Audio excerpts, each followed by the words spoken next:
Hello friends, स्वागत है आपका अपने YouTube चैनल में। इस वीडियो में हम पढ़ेंगे AI की सहायता से सुनवीर सर के द्वारा कराया गया यूपी पुलिस कांस्टेबल का जीत सीरीज का प्रैक्टिस सेट नंबर 2, जो आपको एकदम मूवीज की तरह सुनकर याद हो जाएगा। तो चलिए शुरू करते हैं। प्रश्न 1। भारत के लिए एक संविधान सभा का विचार पहली बार किसके द्वारा पेश किया गया था? सही उत्तर है M.N. रॉय। अब यहाँ M.N. रॉय उस आर्किटेक्ट की तरह थे जिन्होंने पहली बार कहा कि इस देश को चलाने के लिए हमें अपना खुद का एक ब्लूप्रिंट चाहिए। हाँ, और जब वो ब्लूप्रिंट यानी संविधान बनकर तैयार हुआ तो सबसे बड़ी चुनौती ये थी कि इस देश रूपी विशाल घर में काम कैसे बटेगा। इसीलिए अगला सवाल है, प्रश्न 2। भारतीय संविधान की 7वीं अनुसूची किससे संबंधित है? सही उत्तर है शक्तियों का विभाजन, संघ, राज्य और समवर्ती सूची। बिल्कुल, शक्तियों का ये विभाजन कोई साधारण बात नहीं है। लेकिन यहाँ मुझे एक बात खटकती है। क्या ये शक्तियों का विभाजन सिर्फ एक एडमिनिस्ट्रेटिव फॉर्मेलिटी है? मतलब एक ही केंद्र सरकार सारे फैसले क्यों नहीं ले सकती? ये एक बहुत ही वाजिब सवाल है आपका। शक्तियों का ये विभाजन सिर्फ प्रशासनिक सुविधा के लिए नहीं है, ये असल में तानाशाही को रोकने का सबसे बड़ा औजार है। अच्छा, मतलब शक्ति को एक जगह इकट्ठा होने से रोकना। जी हाँ, अगर सारी शक्ति केंद्र के पास आ जाए तो राज्यों की अपनी आवाज तो दब जाएगी ना। 7वीं अनुसूची ये सुनिश्चित करती है कि शक्ति का विकेंद्रीकरण हो। ये एक तरह का संतुलन है, ताकि देश उन महान आदर्शों पर टिका रहे जिनकी परिकल्पना संविधान निर्माताओं ने की थी। और वो आदर्श क्या है, ये हमारा अगला सवाल स्पष्ट करता है। प्रश्न 3।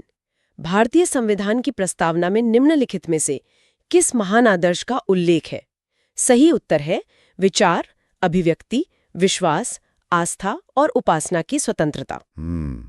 जब हम ये विचार और अभिव्यक्ति की आजादी सुनते हैं तो लगता है जैसे ये कोई बहुत ही आधुनिक पश्चिमी विचार है। हाँ, सुनने में तो ऐसा ही लगता है। लेकिन आधुनिक तो ये बिल्कुल नहीं है। हमारी प्रस्तावना में जो वैचारिक स्वतंत्रता झलकती है ना, उसकी जड़ें हमारे प्राचीन दर्शन में बहुत गहरी हैं। मतलब हमारे पुराने ग्रंथों में? बिल्कुल, सदियों पहले हमारे ऋषियों ने सोचने और सवाल करने की जो आजादी दी थी, वही आज हमारे संविधान की आत्मा है। ज्ञान और प्रकाश की ओर ले जाने वाला ये दर्शन ही हमारी संस्कृति का मूल है। क्या बात है। तो इसका मतलब ये है कि हमारी आज की आजादी और प्राचीन दर्शन एक ही धागे से बंधे हैं। और इसी से जुड़ा है हमारा अगला सवाल, प्रश्न 4। तमसो मां ज्योतिर्गमय कथन का मूलतः उल्लेख किसमें किया गया था? सही उत्तर है उपनिषद बृहदारण्यक उपनिषद। देखिए, अंधकार से प्रकाश की ओर जाने की ये यात्रा सिर्फ आध्यात्मिक नहीं है। हाँ, इसे अगर आज के संदर्भ में देखें तो ये अज्ञान से ज्ञान की ओर या रटने से समझने की ओर जाने का भी प्रतीक है। बिल्कुल, मैं इस बात से पूरी तरह सहमत हूँ। और ज्ञान की इस खोज में अगर हम अपने प्राचीन दर्शन से निकलकर अपनी सभ्यता के भौतिक साक्ष्यों की ओर बढ़ें तो हमें अपनी भौगोलिक जड़ों का पता चलता है। सही कहा। दर्शन और विचार हवा में नहीं पनपते, वे किसी न किसी सभ्यता के साये में जन्म लेते हैं। तो चलिए विचारों की दुनिया से निकलकर जमीन पर आते हैं। प्रश्न पॉइंट 5। निम्नलिखित में से कौन सा स्थल सिंधु घाटी सभ्यता से संबंधित है? सही उत्तर है मोहनजोदड़ो। और इन प्राचीन शहरों को बसाने में नदियों का जो योगदान रहा है वो अतुलनीय है। हाँ, बिना पानी के सभ्यता कैसे बसती? और नदियों से जुड़ा हमारा ये सवाल है। प्रश्न 6। व्यास का प्राचीन नाम क्या है? सही उत्तर है विपासा। नदियां हमेशा सभ्यताओं का पालना रही हैं। मोहनजोदाड़ो जैसी उन्नत शहरी सभ्यताएं इन्हीं नदियों के किनारे ही फली फूली। और शायद इन्हीं शांत किनारों पर बैठकर हमारे महान दार्शनिकों ने तर्क की प्रणालियां विकसित की, जैसे कि सांख्य दर्शन। प्रश्न 7। निम्नलिखित में से किस व्यक्ति को हिंदू दर्शन की सांख्य पद्धति के संस्थापक के रूप में जाना जाता है? सही उत्तर है कपिल ऋषि। ये समझना बहुत दिलचस्प है कि हमारे प्राचीन ऋषि मुनि सिर्फ तपस्वी नहीं थे।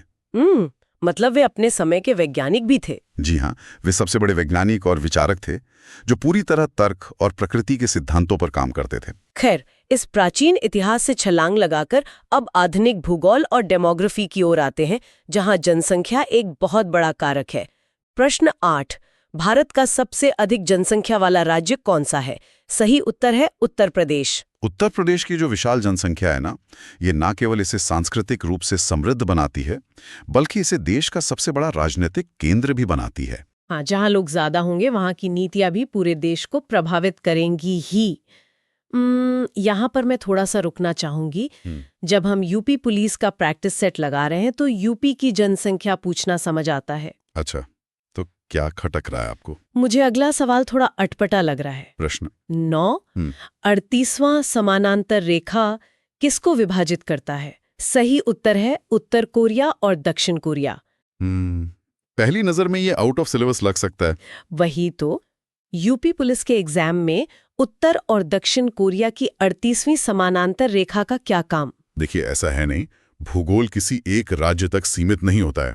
जब कोई प्रशासनिक अधिकारी या पुलिसकर्मी सिस्टम का हिस्सा बनता है ना, तो उसे वैश्विक भू राजनीति यानी जियोपॉलिटिक्स की समझ होनी ही चाहिए। अच्छा, तो ये सिर्फ एक रेखा नहीं है? बिल्कुल नहीं।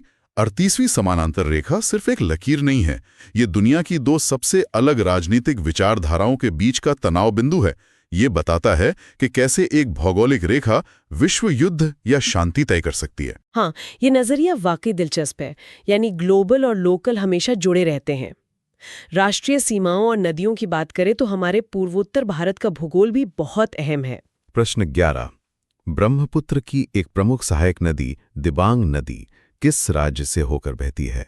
सही उत्तर है अरुणाचल प्रदेश और असम। और भूगोल के नियमों की बात हो रही है तो हम पृथ्वी के घूमने के वैज्ञानिक नियमों को कैसे भूल सकते हैं? सही बात है। इसी पर है हमारा अगला सवाल। प्रश्न 11। यदि पृथ्वी का अक्ष झुका हुआ नहीं होता तो सूर्य की किरणें केवल लंबवत कहाँ पड़ती? सही उत्तर है भूमध्य रेखा पर। इसे समझने के लिए हमारे श्रोताओं को एक लट्टू यानी स्पिनिंग टॉप की कल्पना करनी चाहिए। हाँ, जब लट्टू घूमता है तो वो थोड़ा झुका हुआ होता है ना? बिल्कुल। हमारी पृथ्वी भी 23.5 डिग्री झुकी हुई है। अगर ये लट्टू बिल्कुल सीधा हो जाए तो सूर्य की किरणें हमेशा सिर्फ भूमध्य रेखा पर सीधी पड़ेंगी। इसका मतलब है कि धरती पर मौसम ही नहीं बदलेंगे। जहाँ सर्दी है वहाँ हमेशा सर्दी और जहाँ गर्मी है वहाँ हमेशा गर्मी रहेगी। और जरा सोचिए, अगर मौसम नहीं बदलते तो ना हमारी कृषि वैसी होती जैसी आज है और न ही हमारे उद्योग वैसे होते। मौसम और भूगोल का सीधा असर औद्योगिक विकास पर पड़ता है। जी, इसी प्राकृतिक और भौगोलिक फैलाव ने उत्तर प्रदेश के कुछ शहरों को एक अलग ही औद्योगिक पहचान दी है। और वो पहचान क्या है, ये हमारे अगले सवाल से साफ होता है। प्रश्न 12। उत्तर भारत का मैनचेस्टर के रूप में किस शहर को जाना जाता है? सही उत्तर है कानपुर। जैसे इंग्लैंड का मैनचेस्टर शहर अपने सूती वस्त्र उद्योग के लिए दुनिया भर में मशहूर था ना, कानपुर ने भी अपनी विशाल मिलों के दम पर वही रुतबा हासिल किया था। इसीलिए इसे ये उपाधि मिली। और इस विशाल राज्य को चलाने के लिए प्रशासनिक ढांचा भी उतना ही मजबूत चाहिए। प्रश्न 13। उत्तर प्रदेश के उच्च सदन को क्या कहा जाता है? सही उत्तर है विधान परिषद। देखिए, सिर्फ प्रशासन और उद्योग ही नहीं, बौद्धिक और वैचारिक विकास में भी उत्तर प्रदेश का बड़ा योगदान रहा है। हाँ, अगर समाज को दिशा देनी है तो पत्रकारिता सबसे बड़ा हथियार होती है। प्रश्न 14। उत्तर प्रदेश में पहली बार 1887 में प्रकाशित होने वाले दैनिक समाचार हिंदुस्तान के संपादक कौन थे? सही उत्तर है मदन मोहन मालवीय। ये उस दौर की बात है जब अखबारों से क्रांतियां होती थीं। चलिए, अब 1887 के उन छपे हुए अखबारों के दौर से एक बहुत बड़ी छलांग लगाते हैं और सीधे आज के इंटरनेट और डिजिटल युग में चलते हैं। आज संचार से लेकर काम ढूंढने तक का तरीका पूरी तरह बदल चुका है। प्रश्न 15। सोशल मीडिया का इस्तेमाल करते हुए कॉरपोरेट संगठनों द्वारा कर्मचारियों की भर्ती को क्या कहा जाता है? सही उत्तर है सोशल मीडिया हायरिंग। अब ये डिजिटल क्रांति समाज के लिए जितनी फायदेमंद है ना, उतनी ही खतरनाक भी साबित हो रही है। मतलब साइबर अपराध की बात कर रहे हैं आप? जी हाँ, इंटरनेट ने पूरी दुनिया को एक गांव तो बना दिया है, लेकिन इसने अदृश्य समस्याएं भी पैदा कर दी हैं। जब खतरे नए हों तो कानून को भी विकसित होना पड़ता है, और इसी खतरे को भांपते हुए भारत ने बहुत पहले ही कदम उठा लिए थे। प्रश्न 16। भारत का पहला साइबर पुलिस स्टेशन कहाँ स्थापित किया गया था? सही उत्तर है बंगलुरु 2001 में। ये तथ्य वाकई हैरान करने वाला है कि 2001 में जब भारत में इंटरनेट ठीक से फैलना शुरू ही हुआ था, तब बंगलुरु में इसकी जरूरत महसूस हो गई थी। हाँ, क्योंकि बंगलुरु भारत का आईटी हब बन रहा था ना, तो साइबर सुरक्षा की नींव रखना समय की मांग थी। लेकिन इन सब के बीच एक और बहस छिड़ती है कि तकनीक और सुरक्षा के नाम पर मानवाधिकारों का क्या। ये बहुत ही महत्वपूर्ण बिंदु है। मैं पहले सवाल पढ़ देती हूँ। प्रश्न 17, मानवाधिकारों का कौन सा अनुच्छेद कानून के समक्ष समानता की अवधारणा को प्रस्तुत करता है?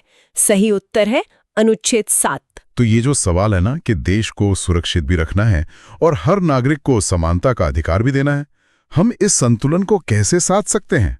यही आधुनिक लोकतंत्र की सबसे बड़ी अग्नि परीक्षा है। अनुच्छेद 7 सुनिश्चित करता है कि कानून की नजर में सब समान है, लेकिन राष्ट्र की सुरक्षा से समझौता भी तो नहीं किया जा सकता। बिल्कुल नहीं।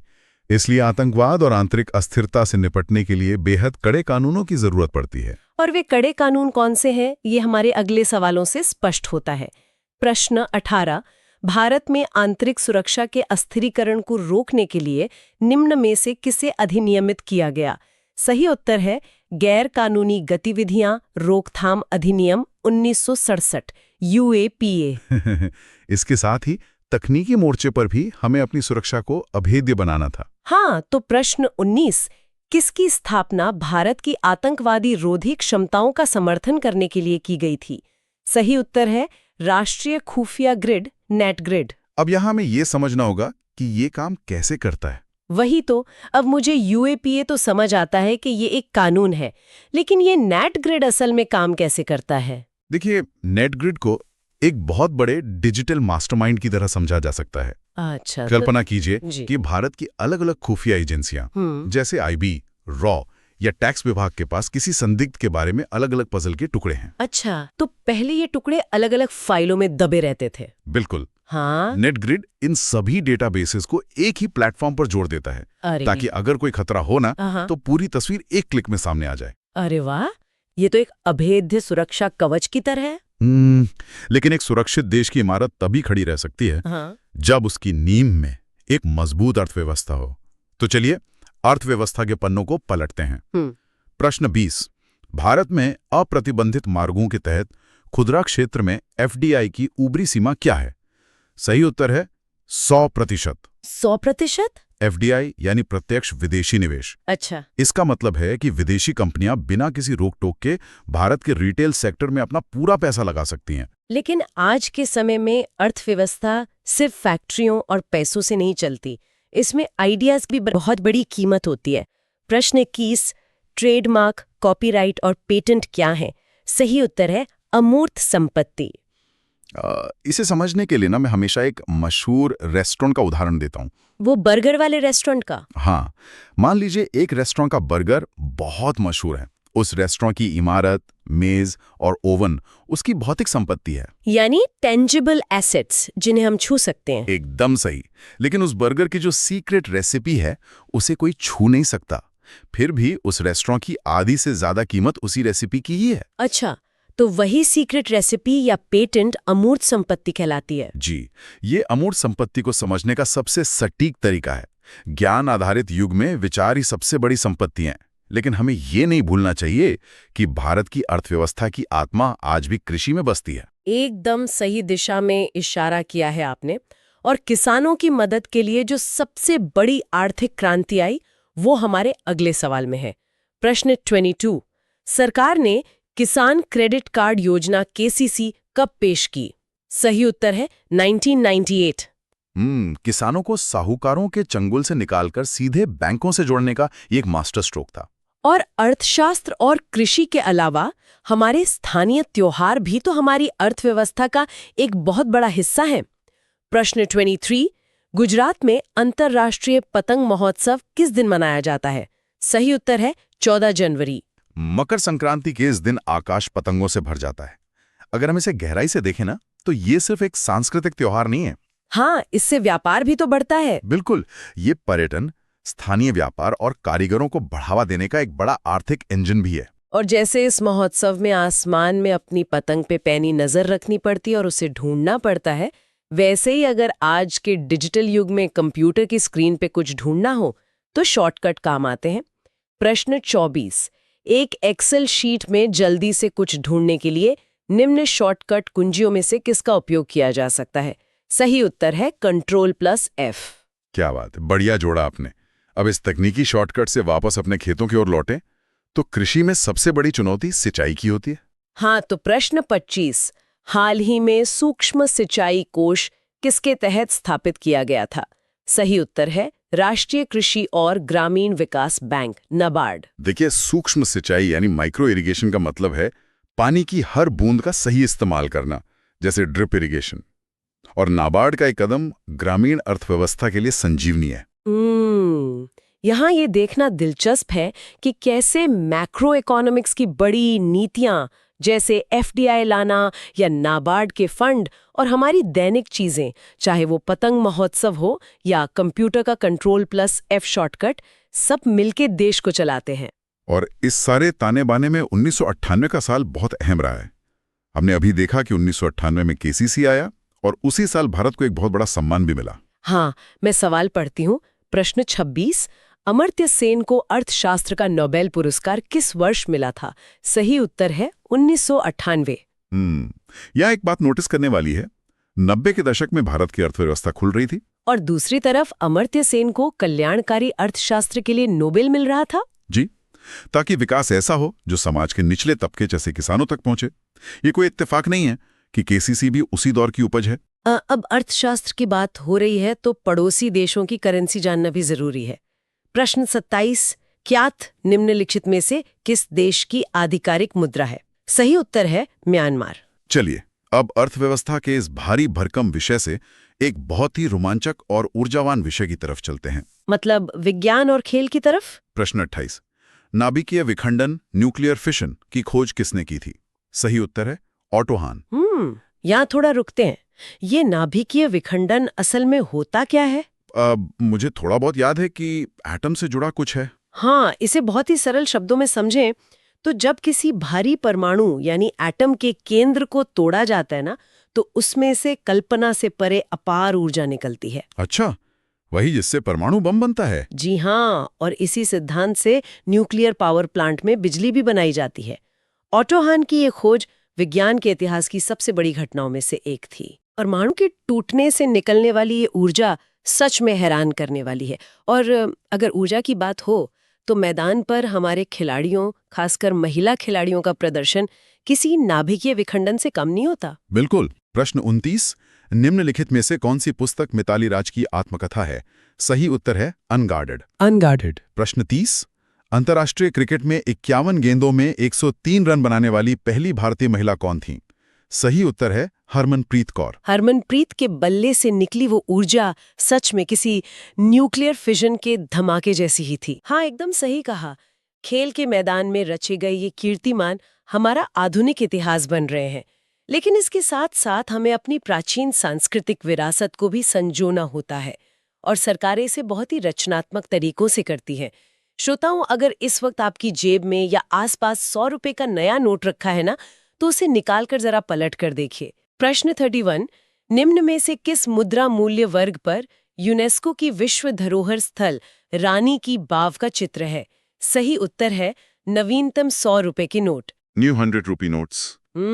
गुजरात की ये प्राचीन बावड़ी जल संरक्षण का एक अद्भुत ऐतिहासिक नमूना है। और जब पैसों की बात चली रही है तो भारतीय अर्थव्यवस्था के सबसे बड़े टैक्स सुधार को हम कैसे भूल सकते हैं? प्रश्न 32। केंद्रीय जीएसटी कानून को भारत के राष्ट्रपति ने कब सहमति प्रदान की? सही उत्तर है 12 अप्रैल 2017। देखिए, जीएसटी ने पूरे देश को एक बाजार में बदल दिया, लेकिन अर्थव्यवस्था और ऐतिहासिक धरोहरों को संभालने के साथ साथ आज दुनिया की सबसे बड़ी चिंता पर्यावरण है। हाँ, अगर पर्यावरण ही नहीं बचेगा तो बाकी सब बेमानी है। प्रश्न 33। निम्नलिखित में से किसे भारत में रामसर कन्वेंशन के तहत पहली रामसर साइट नामित किया गया था? सही उत्तर है चिल्का झील और केवलादेव। हम अक्सर ये रामसर साइट सुनते हैं, लेकिन ये रामसर असल में है क्या? क्या इसका किसी जगह से कोई लेना देना है? जी हाँ, रामसर असल में ईरान का एक शहर है।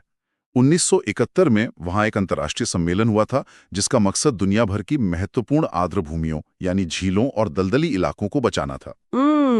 तो चिल्का झील और केवलादेव नेशनल पार्क को भारत की तरफ से सबसे पहले इस सूची में शामिल किया गया था क्योंकि इनका इकोसिस्टम बेजोड़ है। बिल्कुल, तो ये सिर्फ एक नाम नहीं है, पर्यावरण बचाने की एक वैश्विक मुहिम है। पर्यावरण के अलावा वैश्विक स्तर पर जनसंख्या भी एक बहुत गंभीर मुद्दा है। प्रश्न 34, संयुक्त राष्ट्र जनसंख्या कोष UNFPA का मुख्यालय कहाँ स्थित है? सही उत्तर है न्यूयॉर्क। जब हम पर्यावरण और तेजी से बढ़ती जनसंख्या दोनों को एक साथ देखते हैं ना, तो ऊर्जा के स्रोतों पर गहरा मंथन करना अनिवार्य हो जाता है। हाँ, हमें ये समझना होगा कि किन संसाधनों का भंडार सीमित है। प्रश्न 35, निम्नलिखित में से कौन सा ऊर्जा का एक गैर नवीनीकरणीय स्रोत है? सही उत्तर है कच्चा तेल। कच्चा तेल यानी क्रूड ऑयल एक दिन खत्म हो जाएगा, इसे दोबारा नहीं बनाया जा सकता। इसीलिए दुनिया अब ग्रीन एनर्जी की तरफ भाग रही है। खैर, अब इस सफर के आखिरी पड़ाव में हम विज्ञान के कुछ मूलभूत सिद्धांतों की ओर चलते हैं। प्रश्न 36, रेडियो एक्टिविटी की खोज का श्रेय किसे दिया जाता है? सही उत्तर है हेनरी बेकरेल। रेडियो एक्टिविटी यानी कुछ तत्वों का अपने आप ऊर्जा और किरणें छोड़ना, ये एक प्राकृतिक चमत्कार है। और विज्ञान सिर्फ परमाणु तक सीमित नहीं है, ये हमारे शरीर के अंदर भी झांकता है। प्रश्न 37, कोशिका के अध्ययन को क्या कहा जाता है? सही उत्तर है साइटोलॉजी। विज्ञान की ये समझ हमें दो चरण छोरों तक ले जाती है। एक तरफ रेडियो एक्टिविटी हमें ब्रह्मांड और परमाणुओं के रहस्य बताती हैं, तो दूसरी तरफ साइटोलॉजी हमें ये समझाती है कि जीवन की सबसे छोटी इकाई यानी हमारी कोशिकाएं कैसे काम करती हैं। बिल्कुल सही। और जीवन के इसी विज्ञान के साथ चलिए आज के इस डीप डाइव के आखिरी सवाल की तरफ बढ़ते हैं, जो खेल जगत के एक दुखद लेकिन महत्वपूर्ण तथ्य से जुड़ा है। प्रश्न 38, हाल ही में दिवंगत मनोज कोठारी का संबंध किस खेल से था? सही उत्तर है बिलियर्ड्स। तो देखा जाए तो हमने सिर्फ चंद मिनटों में इस पूरे प्रैक्टिस सेट 2 के सफर को एक रोमांचक फिल्म की तरह जी लिया है।